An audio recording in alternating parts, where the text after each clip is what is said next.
National University Sudan, Faculty of Administrative Science.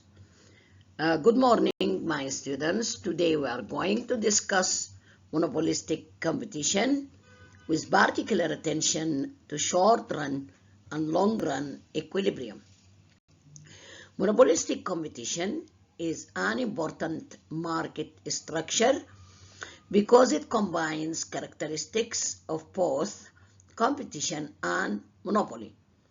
In this lecture, we will first understand what monopolistic competition means, then we will look at its main characteristics. After that, we will examine how a firm determines its profit in the short run and what happens when new firms enter the market in the long run.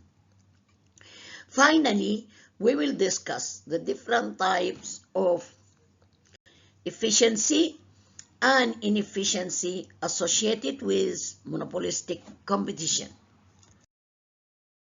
What is monopolistic competition? Let us begin with the definition. Monopolistic competition is a type of market where many firms compete, but each firm sells a product that is slightly different from the products of other firms. The key idea here is product differentiation. There are many firms in the market, so no single firm completely controls the market. However, each firm tries to make its product different from the products offered by its competitors. For example, think about restaurants. There may be many restaurants selling food, but each restaurant may offer a different menu, different quality and location, atmosphere, service, or brand. The same applies to clothing brands and coffee shops. For example, many coffee shops sell coffee, but customers may prefer one coffee shop because of its taste, location, service, atmosphere, or brand. Therefore, firms compete with each other, but they do not sell exactly identical products. Key point to emphasize: because products are differentiated, each firm has some control over its price. This is why firms in monopolistic competition are sometimes described as price makers rather than pure price takers. Main features of monopolistic competition. Now let us examine the main features of monopolistic competition. First, many firms. There are many firms, many businesses operate in the same market and sell products that are similar but not exactly the same. Because there are many competitors, each individual firm has limited market power. Free entry and exit. The second characteristic is free entry and exit. This means that new firms can enter the market when they see an opportunity to make profits. Similarly, firms can leave the market if they are unable to make sufficient profits. This characteristic is extremely important for understanding what happens in the long run. 3. Product differentiation. The third feature is product differentiation. Firms try to make their products different through quality, design, brand, location, service, and advertising. For example, two restaurants may sell similar meals, but one may attract customers through better service, another through lower prices, and another through a stronger brand image. 4. Some control over price. Because products are differentiated, firms have some control over their prices. If a firm has a strong brand or offers better quality, customers may be willing to pay a slightly higher price. Therefore, firms are price makers. 5. Short-run profits. In the short run, a firm can earn supernormal profit, which means profit above normal profit. However, this situation may not continue. Long-run normal profit. If existing firms are making high profits, these profits attract new firms into the market. As more firms enter, competition increases. Eventually, the demand faced by each individual firm decreases, and the firm earns only normal profit in the long run. Inefficiency. Finally, firms in monopolistic competition are generally considered productively and allocatively inefficient. They do not produce at the lowest possible average cost, and price is not equal to marginal cost. Short-run equilibrium. Now we move to the most important diagram in this lecture, short-run equilibrium under monopolistic competition. In the short run, the diagram for let me bring the leather pen and let me select the green color. Where is this leather pen?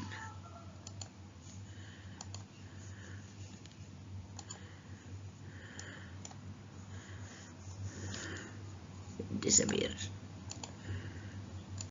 Not working well. Other sort one. Okay. In the short run, the diagram for a monopolistically competitive firm is similar to the diagram for a monopoly. The firm wants to maximize its profit. The profit maximizing rule is marginal revenue here. The blue line under the demand curve is marginal revenue curve. This one, this is marginal revenue curve. And it should be equal to marginal cost rate curve, this red line. So this is the point of intersection where marginal revenue equal marginal cost. Here, marginal cost equal marginal revenue. Marginal revenue means marginal cost, while MC means marginal cost.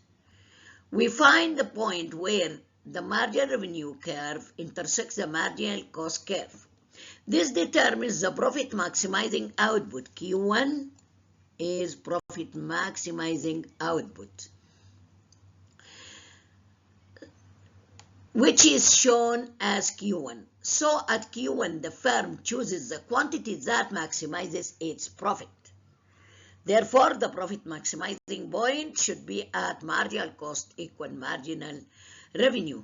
However, we do not determine the price from the marginal cost curve. We will go up to the demand curve here or the average revenue curve in order to determine the price. So P1 is the profit maximizing price. So once we know the output Q1, we move vertically upward until we reach the demand or the average revenue curve. From the demand curve, we find the price P1. Then we need to explain the profit. We have this red line, average cost curve, which is below the price. So this is average cost curve, and the area from average cost curve here up to the price is called supernormal profit. So now we compare P1 with the firm's average total cost or AT cost or AAC. Therefore, the firm earns supernormal economic profit in the short run because the price we are selling by P1 is larger than the average cost. In this diagram, B1 is greater than AC or ATC. Therefore, here, this is AC. Here is AC, this point. And this is the price. So price is larger than AC. Therefore, the firm earns supernormal economic profit in the short run, this area, the pink area, the light pink area. So simple explanation. So remember the 3 steps. First, find marginal revenue equal marginal cost, this point at Q1. Then we go vertically up to the demand curve in order to determine the profit maximization price. Then we have the average cost curve, and the price is larger than the average cost curve. Therefore, this area between the average cost and the price is called supernormal profit. Now let us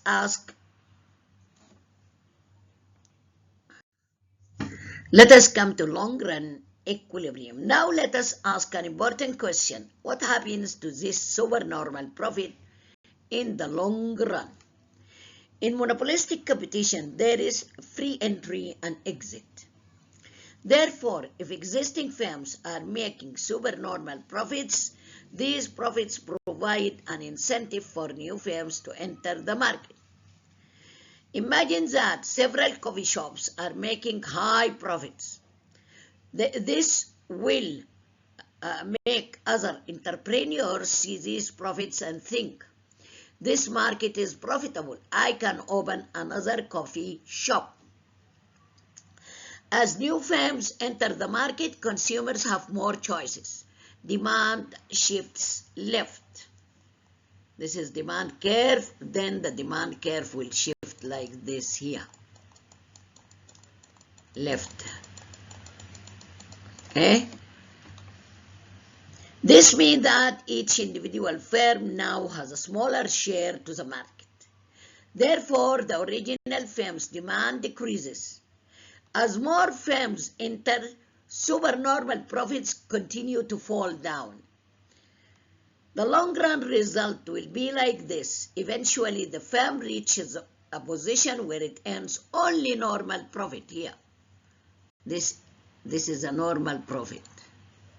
At P1, Q1, this is a normal profit, where average cost is equal to price. Here, average cost is equal to price.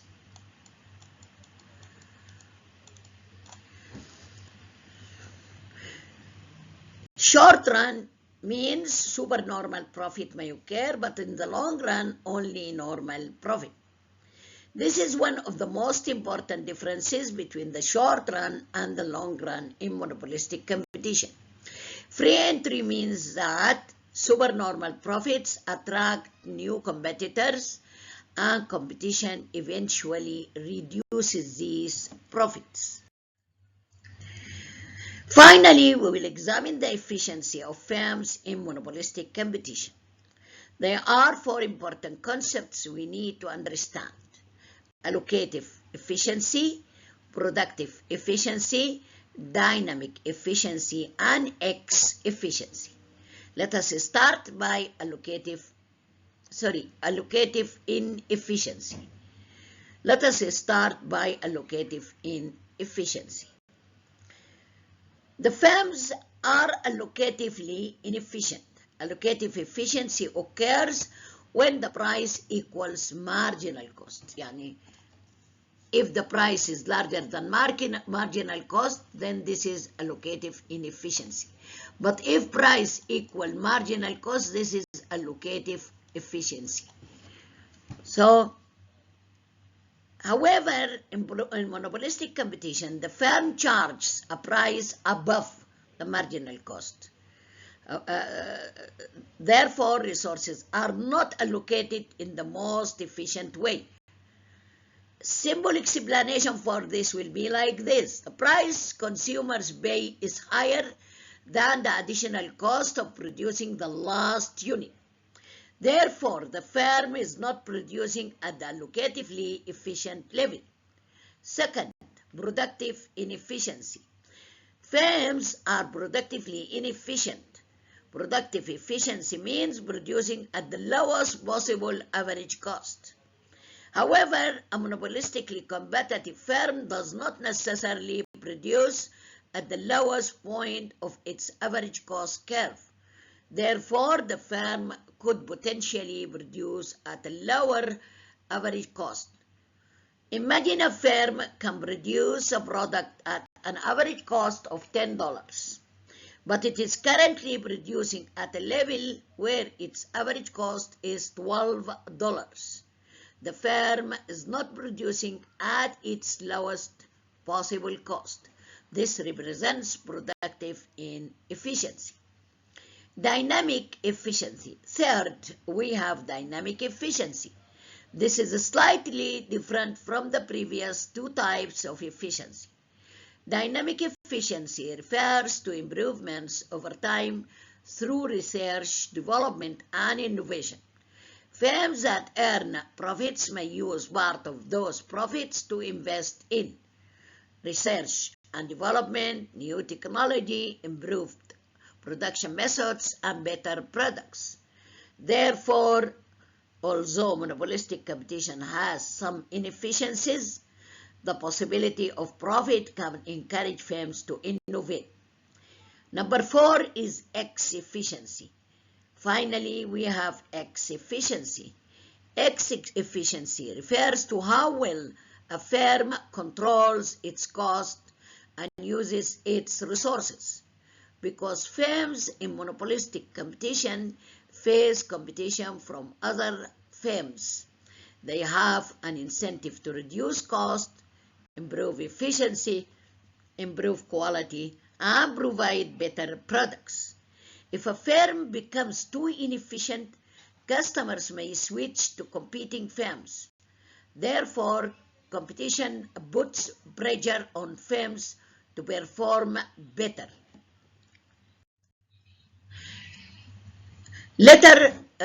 Please answer the review questions in your spare time after you study the lesson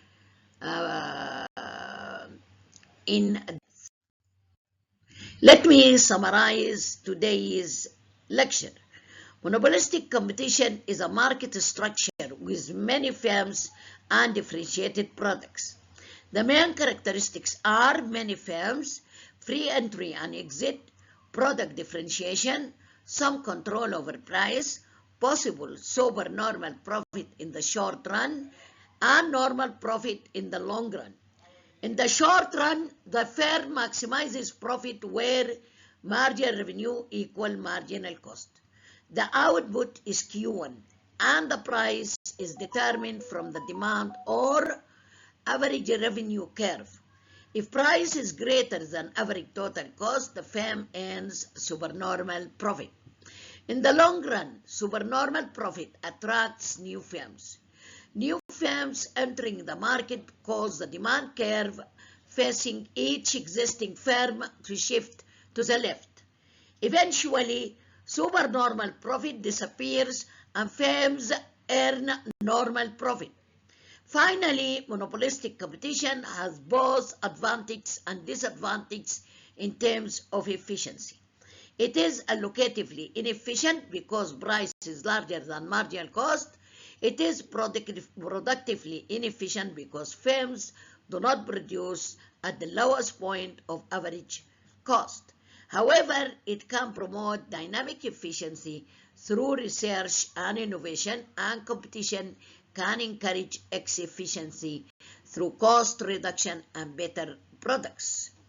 Let me ask you a question before we finish. I would like you to think about one question.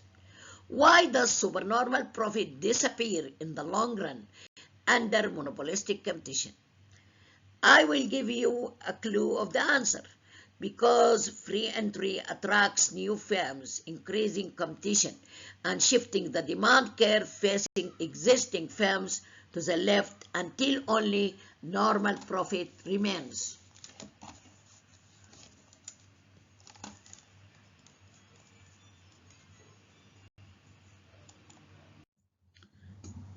Okay. At the end of this lecture, dear students, let us summarize today's lecture. Today we discussed long-run equilibrium under perfect competition. The most important points to remember are: first, in the long run, firms earn zero economic profit or normal profit. But zero economic profit does not mean zero income. It means that total revenue covers explicit cost and implicit cost. The normal return to the entrepreneur. Second, if firms earn supernormal profits, this will encourage new firms to enter the market, which leads to increase in supply but a fall in prices, and then the profit returns to normal. Third, if firms suffer economic losses, some firms may exit the market. This will lead to decrease in supply and rises in prices, so losses disappear and normal profit returns. The firm operates at its most efficient level, where price is equal to marginal revenue, equal marginal cost, equal average revenue at the minimum point of long-run average cost. This means that the firm is a price taker, producing at the profit maximizing point, producing at minimum a long-run average cost, operating at optimal scale, earning normal profit, experiencing no incentive for entry or exit. Okay, before we finish, I want everyone to answer this question. Why does supernormal profit disappear in the long run in a perfectly competitive market? The expected answer is because supernormal profits attract new firms into the industry. Entry increases market supply, which puts downward pressure on price and eventually reduces economic profit to normal profit. Please revise the following three key ideas. Zero economic profit equal normal profit. Entry and exit restore a long-run equilibrium. Price equal marginal revenue equal marginal cost equal average revenue at minimum a long-run average cost. Thank you, dear students, for your attention. Please review the questions at the end of the lecture and make sure you can explain the adjustment process from supernormal profit or economic loss to normal profit. See you in the next lecture.